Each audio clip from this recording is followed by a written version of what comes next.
தமிழக கர்நாடக விவசாயிகளின் நலனை பாதுகாக்கும் வகையில் டெல்லியில் வரும் 28ஆம் தேதி பிரதமர் தலைமையில் நடைபெறும் காவிரி நிர்வாக குழு கூட்டத்தில் விவாதிக்கப்பட வேண்டும் என இந்திய கம்யூனிஸ்ட் கட்சியின் தேசிய செயலாளர் டி ராஜா தெரிவித்துள்ளார். அவர் டெல்லியில் எமது சிறப்பு செய்தியாளர் சலீமிற்கு அளித்த சிறப்பு பேட்டியை பார்க்கலாம். இந்திய கம்யூனிஸ்ட் கட்சியின் தேசிய செயலாளர் திரு டி ராஜா அவர்கள்ட்ட கேட்கலாம். சார், டெல்லியில் 28ஆம் தேதி இந்த கூட்டமானது நடைபெற உள்ளது. இந்த கூட்டம் தமிழகத்திற்கு ஏதாவது பலன்களை தருமா, இல்லைன்னா கர்நாடகா அதே காரணத்தை சொல்லி நாங்கள் தண்ணீர் தர மறுக்கிறோம் அப்படின்னு சொன்னாங்கன்னா, அதாவது கம்யூனிஸ்ட் கட்சியோட நிலைப்பாடு என்ன?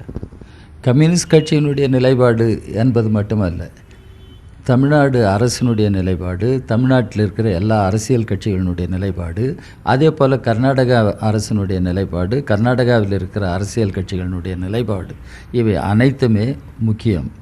ஏனென்றால் இந்த ஆண்டு பருவமழை போதுமான அளவிற்கு இல்லை இந்தியா முழுவதிலும். அதனால் காவிரியில் நீர்வரத்து குறைந்திருக்கலாம், அதை யாரும் மறுக்கவில்லை.